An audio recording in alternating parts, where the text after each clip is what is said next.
ಸ್ನೇಹಿತರೆ, ಇವತ್ತು ಸ್ಯಾಂಡಲ್ವುಡ್ ಅಲ್ಲಿ ಒಂದು ರೌಂಡ್ ಹಾಕೊಂಡು ಬರೋಣ. ಕನ್ನಡ ಚಿತ್ರರಂಗದಲ್ಲಿ ಏನ್ ನಡೀತಾ ಇದೆ, ಯಾರು ಯಾವ ಪಾತ್ರವನ್ನ ಮಾಡ್ತಾ ಇದ್ದಾರೆ, ಇದೆಲ್ಲವನ್ನ ನಾನು ನಿಮ್ಗೆ ಹೇಳ್ತೀನಿ. ಮೊದಲಿಗೆ ಈಗ ಪಿ.ಸಿ. ಶೇಖರ್ ನಿರ್ದೇಶನದ ಬಹು ನಿರೀಕ್ಷಿತ ಸಿನಿಮಾ ಮಹಾನ್. ಈ ಚಿತ್ರದಲ್ಲಿ ರಾಧಿಕಾ ನಾರಾಯಣ್ ಮತ್ತೆ ಮಿತ್ರ ಅವರು ನಟಿಸ್ತಾ ಇದ್ದಾರೆ. ಇವರಿಬ್ರು ಯಾವ ಪಾತ್ರಗಳನ್ನ ಮಾಡ್ತಾರೆ ಅನ್ನೋದು ಈಗ ರಿವೀಲ್ ಆಗಿದೆ. ಅದನ್ನ ನಾನು ಇವತ್ತಿನ ವಿಡಿಯೋದಲ್ಲಿ ಹೇಳ್ತೀನಿ. ಅಷ್ಟೇ ಅಲ್ಲ, ಪಾರುಲ್ ಯಾದವ್, ನಿಮ್ಗೆ ನೆನಪಿರ್ಬೋದು, ಪ್ಯಾರ್ಗೆ ಆಗ್ಬಿಟ್ಟೈತೆ ಖ್ಯಾತಿಯ ಪಾರುಲ್ ಅವರು ಈಗ ಕನ್ನಡದಲ್ಲಿ ಮತ್ತೆ ನಟಿಸ್ತಾ ಇದ್ದಾರೆ. ಮತ್ತೆ ಹಿರಿಯ ನಟಿ ಊರ್ವಶಿ ಅವರ ಮಗಳು ಕೂಡ ಸ್ಯಾಂಡಲ್ವುಡ್ಗೆ ಎಂಟ್ರಿ ಕೊಟ್ಟಿದ್ದಾರೆ. ಇದೆಲ್ಲವನ್ನ ಇವತ್ತು ನೀವು ತಿಳ್ಕೊಳ್ತೀರಿ. ನಿಮ್ಗೆ ನನ್ನ ವಿಡಿಯೋಗಳು ಇಷ್ಟ ಆದ್ರೆ ಸಬ್ಸ್ಕ್ರೈಬ್ ಮಾಡಿ, ಶೇರ್ ಮಾಡಿ, ಹಾಗೆ ನೋಟಿಫಿಕೇಶನ್ ಬಟನ್ ಒತ್ತೋದು ಮಾತ್ರ ಮರಿಬೇಡಿ. ನೀವು ನೋಡ್ತಾ ಇದ್ದೀರಾ voice of Padma.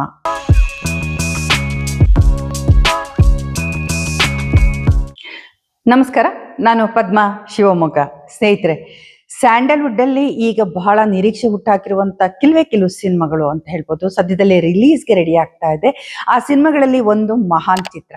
PC. Shekhar ನಿರ್ದೇಶನದ ಈ ಚಿತ್ರ ಬಹಳ ನಿರೀಕ್ಷೆ ಹುಟ್ಟಾಕಿದೆ. ಯಾಕೆ ಅಂದ್ರೆ ಈ ಚಿತ್ರದಲ್ಲಿ ವಿಜಯ ರಾಘವೇಂದ್ರ ಒಳ್ಳೆ ಅತ್ಯುತ್ತಮ ನಟ ಅಂತ ಅನ್ಸ್ಕೊಂಡಿರುವಂತವ್ರು ಅವರು ನಟಿಸಿದರೆ, ಜೊತೆನಲ್ಲಿ ಇವರ ಕುಟುಂಬದವರೇ ಆಗಿರುವಂತ ಶಿವರಾಜ್ ಕುಮಾರ್ ಅವರು ಕೂಡ ಅವ್ರ ಜೊತೆ ನಟಿಸ್ತಾ ಇದ್ದಾರೆ. ಅಂದ್ರೆ ಶಿವರಾಜ್ ಕುಮಾರ್ ಈ ಚಿತ್ರದಲ್ಲಿ ಲಾಯರ್ ಆಗಿ ಕಾಣಿಸ್ಕೊಂಡಿದ್ದಾರೆ. ಹಾಗೆ ಈ ಚಿತ್ರದಲ್ಲಿ ಕೊಡಗಿನ ಬೆಡಗಿ ವರ್ಷ ಬೊಳ್ಳಮ್ಮ ಅಂದ್ರೆ ಮೊದಲೇ ಬಾರಿಗೆ ಅವರು ಕನ್ನಡ ಸಿನಿಮಾದಲ್ಲಿ ನಟಿಸ್ತಿದ್ದಾರೆ.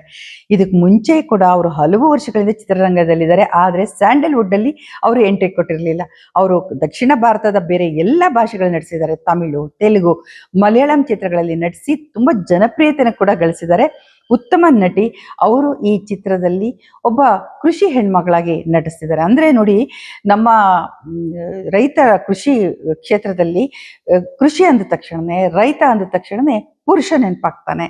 ಆದ್ರೆ ಒಬ್ಬ ಮಹಿಳೆ ಕೃಷಿನಲ್ಲಿ, ವ್ಯವಸಾಯದಲ್ಲಿ ಮೊದಲಿನಿಂದ ಕೂಡ ಹೆಗಲು ಕೊಟ್ಟಿದ್ದಾಳೆ. ಆ ಕೃಷಿಯ ಬೆನ್ನೆಲುಬಾಗಿದ್ದಾಳೆ ಅಂತಾನೆ ಹೇಳ್ಬೋದು.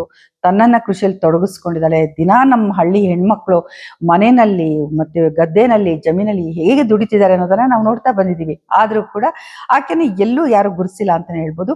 ನಿರ್ದೇಶಕರು ಹೇಳೋ ಪ್ರಕಾರ ಅವರು ಇದನ್ನೆಲ್ಲ ಗಮನಿಸಿ ಒಂದು ಪಾತ್ರವನ್ನ ಈ ಚಿತ್ರದಲ್ಲಿ ಸೃಷ್ಟಿ ಮಾಡಿದ್ದಾರೆ. ನಾಯಕಿ ಪಾತ್ರ, ಅದು ವರ್ಷ ಬೊಳ್ಳಮ್ಮ.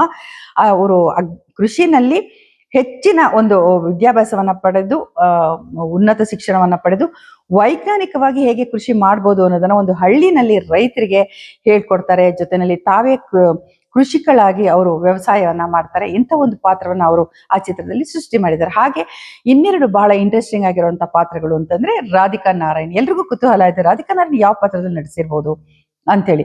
ರಾಧಿಕಾ ನಾರಾಯಣ್ ಇದುವರೆಗೆ ಈ ಪಾತ್ರದಲ್ಲಿ ಇಂಥದ್ದೊಂದು ಪಾತ್ರದಲ್ಲಿ ನಟಿಸಿಲ್ಲ. ಅವರು ನರ್ಸ್ ಆಗಿ ಈ ಪಾತ್ರದಲ್ಲಿ ನಟಿಸ್ತಾ ಇದ್ದಾರೆ. ಆದ್ರೆ ಈ ನರ್ಸ್ಗೆ ಒಂದಿಷ್ಟು ಸಾಮಾಜಿಕ ಕಾಳಜಿ ಕೂಡ ಇದೆ. ಹಾಗಾಗಿ ಈ ಚಿತ್ರದ ನಾಯಕ ವಿಜಯ ರಾಘವೇಂದ್ರ ಏನ್ ನಟಿಸ್ತಾ ಇದ್ದಾರೆ, ಅವರಿಗೆ ಇವರು ಒಂದ್ ರೀತಿಯಲ್ಲಿ ಮಾರಲ್ ಸಪೋರ್ಟ್ ಅನ್ನ ನೀಡುವಂತ ಒಂದು ಪಾತ್ರ. ಅಂದ್ರೆ ಅವರು ವಿಜಯ ರಾಘವೇಂದ್ರ ಅವರ ಪಾತ್ರದಲ್ಲಿ ಏಳು ಬೀಳುಗಳಿರುತ್ತೆ. ಅವರು ಒಂದು ಹಳ್ಳಿನಲ್ಲಿ ಇರ್ತಾರೆ. ಅಲ್ಲಿ ಒಂದು ರೈತರ ಬದುಕನ್ನ ಒಳ್ಳೇದ್ ಮಾಡ್ಬೇಕು, ಅವ್ರಿಗೆ ಚೆನ್ನಾಗಿ ಆ ಬದುಕನ್ನು ಕಟ್ಕೊಡ್ಬೇಕು ಅನ್ನೋ ಪ್ರಯತ್ನದಲ್ಲಿ ಇರ್ತಾರೆ. ಅವರಿಗೆ ಬರುವಂತ ಆತಂಕಗಳು, ಅಡ್ಡಿ ಆತಂಕ ಏನೇ ಇರ್ಬೋದು, ಅದಕ್ಕೆಲ್ಲದಕ್ಕೂ ಕೂಡ ನರ್ಸ್ ಆಗಿರುವಂತ ರಾಧಿಕಾ ನಾರಾಯಣ್ ಅವರು ಬೆನ್ನೆಲುಬಾಗಿ ನಿಂತ್ಕೊಳ್ತಾರೆ, ಸಹಾಯ ಮಾಡ್ತಾರೆ. ಆ ಪಾತ್ರ ಆ ತರದ್ದು ಅಂತೇಳಿ ನಿರ್ದೇಶಕರು ಹೇಳಿದ್ದಾರೆ. ಈ ಚಿತ್ರವನ್ನ ಪ್ರಕಾಶ್ ಬುದೂರು ಅವರು ನಿರ್ಮಾಣ ಮಾಡ್ತಾ ಇದ್ದಾರೆ. ಅದು ಮೊದಲ ನಿರ್ಮಾಣದ ಚಿತ್ರ ಅವ್ರದ್ದು ಅಂತಾನೆ ಹೇಳ್ಬೋದು. ಇನ್ನು ಮಿತ್ರ ಕರಾವಳಿ ಸಿನಿಮಾ ನೀವೆಲ್ಲ ನೋಡಿರ್ತೀರಿ ಬಹುತೇಕ ಜನ. ಆ ಚಿತ್ರದಲ್ಲಿ ಮಿತ್ರ ಅವರೇ ಹೈಲೈಟ್ ಅನ್ಬೋದು. ಒಂದ್ ರೀತಿಯಲ್ಲಿ ಆ ಚಿತ್ರದಲ್ಲಿ ಮಿತ್ರನೇ ಹೀರೋನಾ ಅಂತ ಅನ್ಸುವಂತ ಒಂದು ಪಾತ್ರ. ತನ್ನ ಸ್ನೇಹಿತನಿಗೋಸ್ಕರ, ಅಂದ್ರೆ ಅವನು ಕಂಬಳದ ಮೇಲಿನ ಪ್ರೀತಿಯಿಂದಾಗಿ ಹೇಗೆ ತನ್ನ ಜೀವವನ್ನೇ ಕಳ್ಕೊತಾನೆ ಅನ್ನೋದು, ಅಂತ ಸ್ನೇಹಿತನಿಗೋಸ್ಕರ ಇವರು ಆ ಕಂಬಳವನ್ನ ಗೆಲ್ಬೇಕು ಅನ್ನುವಂತ ಒಂದು ಆಸೆ, ಹಠಕ್ಕೆ ಬಿದ್ದ ಒಬ್ಬ ವ್ಯಕ್ತಿಯಾಗಿ ಅವರು ನಟಿಸಿದ್ದಾರೆ. ತುಂಬಾ ಅದ್ಭುತವಾಗಿ ನಟಿಸಿದ್ದಾರೆ. ಅದು ಎಲ್ಲರ ಮನಸ್ಸನ್ನ ಗೆದ್ದಿದೆ.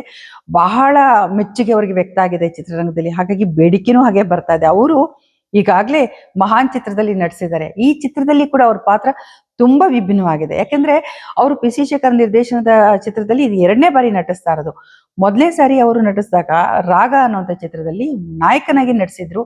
ಒಬ್ಬ ದೃಷ್ಟಿಹೀನ ವ್ಯಕ್ತಿಯಾಗಿ ಆ ಪಾತ್ರದನ್ನ ತುಂಬಾ ಅಮೇಝಿಂಗ್ ಅನ್ನುವಂತ ಅಭಿನಯವನ್ನ ನೀಡಿದ್ರು ಮಿತ್ರ ಅವರು.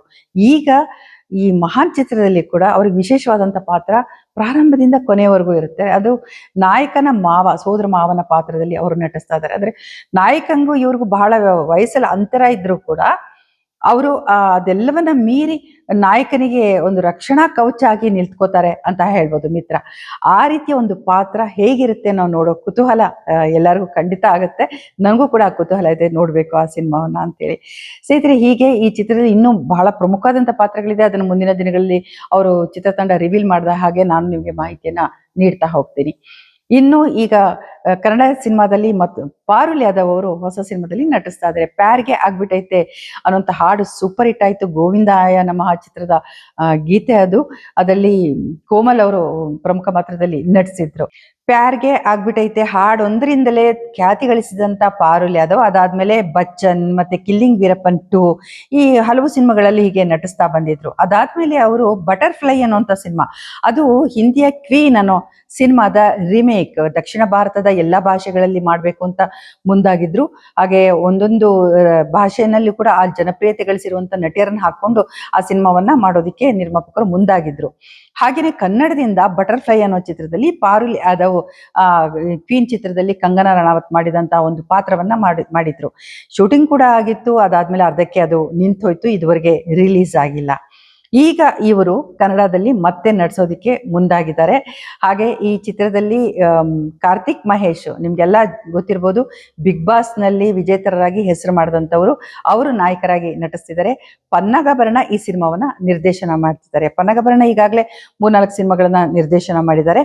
ಆದ್ರೆ ಈ ಸಿನಿಮಾಗೆ ಇನ್ನೂ ಅವರು ಹೆಸರನ್ನ ಇಟ್ಟಿಲ್ಲ ಅಥವಾ ಅದನ್ನ ಪ್ರಕಟಿಸಿಲ್ಲ. ಈ ಸಿನಿಮಾ ಚಿತ್ರೀಕರಣ ಎಲ್ಲ ಆದ್ಮೇಲೆನೆ ಬಹುಶಃ ಪ್ರಕಟಿಸ್ತಾರ. ಯಾಕಂದ್ರೆ ಮಾರಿಷಸ್ ಅಲ್ಲಿ ಈಗಾಗಲೇ 1 ತಿಂಗಳು ಚಿತ್ರೀಕರಣವನ್ನ ಮಾಡಿದ್ದಾರೆ. ಮತ್ತೆ ವಿದೇಶದಲ್ಲೇನೆ ಚಿತ್ರೀಕರಣ ಮಾಡೋದಕ್ಕೆ ಲೊಕೇಶನ್ ಹುಡುಕ್ತಾ ಇದ್ದಾರೆ.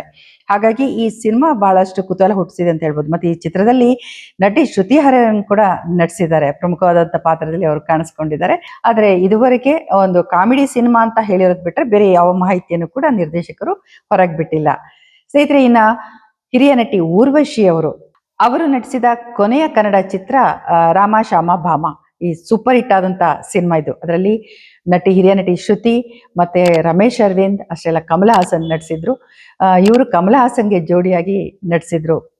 ಹಾಸ್ಯಮಯವಾದಂತ ಒಂದು ಚಿತ್ರ ಆಗಿತ್ತು. ಈಗ 1 ದಶಕದ ನಂತರ ಮತ್ತೆ ಕನ್ನಡ ಸಿನಿಮಾದಲ್ಲಿ ನಟಿಸ್ತಾ ಇರೋದು ನಂಗೆ ಬಹಳ ಖುಷಿ ಕೊಟ್ಟಿದೆ ಅಂತ ಅವ್ರು ಹೇಳ್ಕೊಂಡಿದ್ದಾರೆ. ಇದು ಬುಲ್ಲಿ ಅನ್ನುವಂತ ಸಿನಿಮಾ. ಇದರಲ್ಲಿ ಭುವನ್ ಪೊನ್ನಣ್ಣ ನಾಯಕನಾಗಿ ನಟಿಸ್ತಿದ್ದಾರೆ. ಭುವನ್ ಪೊನ್ನಣ್ಣ ಬಗ್ಗೆ ನಿಮ್ಗೆ ಗೊತ್ತೇ ಇದೆ, 1-2 ಸಿನಿಮಾಗಳಲ್ಲಿ ನಟಿಸಿದ್ದಾರೆ. ಹಾಗೆ ಈಗ ಅವರು ಒಂದು ನಾಯಕನಾಗಿ ಒಂದು ಹೊಸ ಚಿತ್ರದಲ್ಲಿ ಇತ್ತೀಚಿನ ದಿನಗಳಲ್ಲಿ ನಟಿಸಿರ್ಲಿಲ್ಲ, ಈಗ ಮತ್ತೆ ನಟಿಸ್ತಾ ಇದ್ದಾರೆ. ಈ ಚಿತ್ರದ ಮತ್ತೊಂದು ವಿಶೇಷ ಏನು ಅಂತಂದ್ರೆ, ಭುವನ್ಗೆ ಜೋಡಿಯಾಗಿ ಊರ್ವಶಿಯವರ ಮಗಳು ತೇಜ ಊರ್ವಶಿ ಅವರು ನಟಿಸ್ತಾ ಇದ್ದಾರೆ. ಅಂದ್ರೆ ತೇಜ ಅವರು ಕನ್ನಡ ಚಿತ್ರರಂಗಕ್ಕೆ ಮೊದಲನೇ ಬಾರಿಗೆ ಎಂಟ್ರಿ ಕೊಟ್ಟಿದ್ದಾರೆ. ಈಗ ಅಮ್ಮ ಮಗಳು ಒಟ್ಟಿಗೆ ಒಂದು ಸಿನಿಮಾದಲ್ಲಿ ಕಾಣಿಸ್ಕೊಳ್ತಿರೋದು ಕೂಡ ಒಂದು ವಿಶೇಷ ಅಂತಾನೆ ಹೇಳ್ಬೋದು. ಈ ಎಲ್ಲದ್ರ ಬಗ್ಗೆ ಅವರು ಇತ್ತೀಚೆಗೆ ಪ್ರೆಸ್ ಮೀಟ್ ಮಾಡಿ ತಮ್ಮ ಸಂತಸವನ್ನ ಹಂಚಿಕೊಂಡಿದ್ದಾರೆ. ಇನ್ನು ಈ ವಾರ ದೊಡ್ಡ ವಿವಾದವನ್ನು ಹುಟ್ಟು ಹಾಕಿದ್ದು ಹಿರಿಯ ನಟ ಅನಂತ್ ನಾಗ್ ಅವರು. ಇತ್ತೀಚೆಗೆ ಜೆನ್ಸಿಗಳ ಹೋರಾಟ ಏನಾಯ್ತು ಕೇಂದ್ರ ಸರ್ಕಾರದ ವಿರುದ್ಧ, ಆ ಹೋರಾಟಗಾರರನ್ನ ಆ ವಿದ್ಯಾರ್ಥಿಗಳನ್ನ ಇವರು ಅಂಟು ರೋಗದವರು ಅಂತ ಕರೀತಾರೆ. ಹೀಗೆ ಅವ್ರ ಬಗ್ಗೆ ಹಗುರವಾಗಿ ಮಾತಾಡಿದ್ದು ತೀವ್ರ ಆಕ್ರೋಶವನ್ನು ಉಂಟು ಮಾಡಿತು.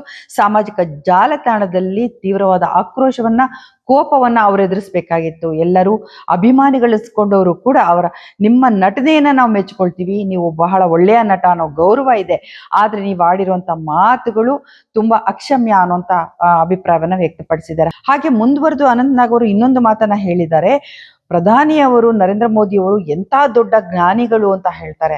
ಆಮೇಲೆ ಅವರು 14 ವರ್ಷ ಸಿಎಂ ಆಗಿದ್ದವರು 12 ವರ್ಷ ಪ್ರಧಾನಿಯಾಗಿ ದೇಶವನ್ನ ಆಳ್ತಿದ್ದಾರೆ. ಅವರು ವಿದ್ಯಾರ್ಥಿಗಳ ಕ್ಷಮೆಯನ್ನ ಕೇಳ್ಬೇಕಾ? ಛೇ, ನನಗೆ ಬೇಜಾರಾಯ್ತು, ನಾನೇ ಕೆನ್ನೆ ಹೊಡ್ಕೊಂಡೆ, ತಪ್ಪಾಯ್ತು, ನಾನಾಗಿದ್ರೆ ಕ್ಷಮೆನೇ ಕೇಳ್ತಿರ್ಲಿಲ್ಲ ಅಂತ ಹೇಳ್ತಾರೆ. ಅಂದ್ರೆ ಒಬ್ಬ ಪ್ರಧಾನಿಯಾದ ಮಾತ್ರಕ್ಕೆ ಅವರು ಇವರಿಗೆ ದೇವರ ಸಮಾನ ಆಗ್ಬಿಡ್ತಾರ? ಇಲ್ಲಿ ಪ್ರಜಾಪ್ರಭುತ್ವ ದೇಶದಲ್ಲಿ ಒಬ್ಬ ಪ್ರಧಾನಿ ಅನ್ನೋರು ಜನರಿಂದ ಆಯ್ಕೆ ಆದಂತ ವ್ಯಕ್ತಿ ಮತ್ತು ಸಂವಿಧಾನದ ಪ್ರಕಾರ ಆಡಳಿತವನ್ನ ನಡೆಸೋರು, ಅವರು ಜನರ ಸೇವಕರಾಗಿ ಕೆಲಸವನ್ನ ಮಾಡ್ಬೇಕು. ಹಾಗಿರುವಾಗ ಅನಂತ್ ನಾಗ್ ಅಂತವರು ತಮ್ಮ ದೊಡ್ಡ ಭಕ್ತಿಯನ್ನ ತೋರಿಸ್ಕೊಳ್ಳೋ ಬರದಲ್ಲಿ ಅವರನ್ನ ದೇವ್ರ ತರ ಪೂಜೆ ಮಾಡ್ಬಿಟ್ರೆ ಅದು ಪ್ರಜಾಪ್ರಭುತ್ವದ ಕಗ್ಗೊಲೆ ಅಂತಾನೆ ಹೇಳ್ಬೇಕಾಗುತ್ತೆ. ಮತ್ತೆ ಇವರಿಗೆ ಮತ್ತೊಂದು ಮಾಹಿತಿಯನ್ನ ನಾನು ಕೊಡೋದಕ್ಕೆ ಇಷ್ಟಪಡ್ತೀನಿ. ಅನಂತ್ ನಾಗ್ ಸರ್, ನೀವು ಹೇಳಿದ ಹಾಗೆ ಪ್ರಧಾನಿಯವರು 12 ವರ್ಷ ಪ್ರಧಾನಿಯಾಗಿ ಇದ್ದಿರ್ಬೋದು ನರೇಂದ್ರ ಮೋದಿ ಅವರು, ಆದ್ರೆ ಇದಕ್ಕೂ ಮೊದಲು ಹಲವರು ಈ ರೀತಿ ದೀರ್ಘಾವಧಿ ಕಾಲದಲ್ಲಿ ಅಧಿಕಾರವನ್ನ ವಹಿಸಿಕೊಂಡು ಪ್ರಧಾನಿಯಾಗಿ ದೇಶದ ಅಭಿವೃದ್ಧಿಯನ್ನ ಮಾಡಿದ್ದಾರೆ. ಅವರಲ್ಲಿ ಮೊದಲನೇದಾಗಿ ಜವಾಹರ್ಲಾಲ್ ನೆಹರು ಅವರು. ಇವರು ಬ್ರಿಟಿಷರಿಂದ ನಮಗೆ ಸ್ವಾತಂತ್ರ್ಯ ಸಿಕ್ಕ ತಕ್ಷಣ 1947ರಲ್ಲಿ ಪ್ರಧಾನಿಯಾಗಿ ನೇಮಕ ಆಗ್ತಾರೆ. ಅಲ್ಲಿಂದ 1964ರವರೆಗೆ ಅಂದ್ರೆ ಸುಮಾರು 17 ವರ್ಷ ಪ್ರಧಾನಿಯಾಗಿ ದೇಶವನ್ನ ಅಭಿವೃದ್ಧಿಯತ್ತ ತಗೊಂಡು ಹೋಗ್ತಾರೆ. ಅಂದ್ರೆ ಬ್ರಿಟಿಷರು ಬಿಟ್ಟು ಹೋದಾಗ ನಮ್ಮ ದೇಶ ಹೇಗಿತ್ತು ಅನ್ನೋದು ಎಂತವ್ರಿಗಾದ್ರೂ ಅರ್ಥ ಆಗಿರುವಂತದ್ದು ಗೊತ್ತಿರುವಂತ ವಿಚಾರ. ಇಲ್ಲಿ ಪ್ರಧಾನಿ ಮೋದಿ ಅವರು ಎಷ್ಟು 12 ವರ್ಷಗಳ ಕಾಲ ಪ್ರಧಾನಿಯಾಗಿದ್ರು ಅಂತ ಹೇಳಿ ಇವ್ರು ಹೇಳ್ತಿದ್ದಾರೆ. ಎಷ್ಟು ಅವಧಿನಲ್ಲಿ ಇವರು ಪ್ರಧಾನಿಯಾಗಿದ್ರು ಅನ್ನೋದಕ್ಕಿಂತ ಎಷ್ಟು ಅಭಿವೃದ್ಧಿಯನ್ನ ಮಾಡಿದ್ರು ಒಂದು ದೇಶಕ್ಕಾಗಿ ಅನ್ನೋದನ್ನ ತುಂಬಾ ಮುಖ್ಯ ಆಗುತ್ತೆ. ಹಾಗೆ ನಾನು ಇನ್ನೊಂದು ಉದಾಹರಣೆಯನ್ನ ಕೊಡ್ತೀನಿ. ಇಂದಿರಾ ಗಾಂಧಿ ಅವರು ಕೂಡ ಇದಕ್ಕಿಂತ ಹೆಚ್ಚಿನ ಅವಧಿಗೆ ಪ್ರಧಾನಿಯಾಗಿ ದೇಶಕ್ಕೆ ಸೇವೆಯನ್ನ ಸಲ್ಲಿಸಿದ್ದಾರೆ. ಅವರು 1966ರಿಂದ 1977ರವರೆಗೆ ಮೊದಲನೇ ಅವಧಿನಲ್ಲಿ 11 ವರ್ಷ ಕೆಲಸ ಮಾಡ್ತಾರೆ. ಅದಾದ್ಮೇಲೆ 1980ರಿಂದ 1984ರವರೆಗೆ 4 ವರ್ಷ ಮತ್ತೆ ಅವರು ಎರಡನೇ ಅವಧಿಗೆ ಪ್ರಧಾನಿಯಾಗಿ ದೇಶದ ಸೇವೆಯನ್ನ ಮಾಡ್ತಾರೆ. ಅಂದ್ರೆ ಇವ್ರು ಮಾಡಿದಂತ ಅಭಿವೃದ್ಧಿ ಕಾರ್ಯಗಳ ಬಗ್ಗೆ ನೀವೇನ್ ಹೇಳ್ತೀರಿ?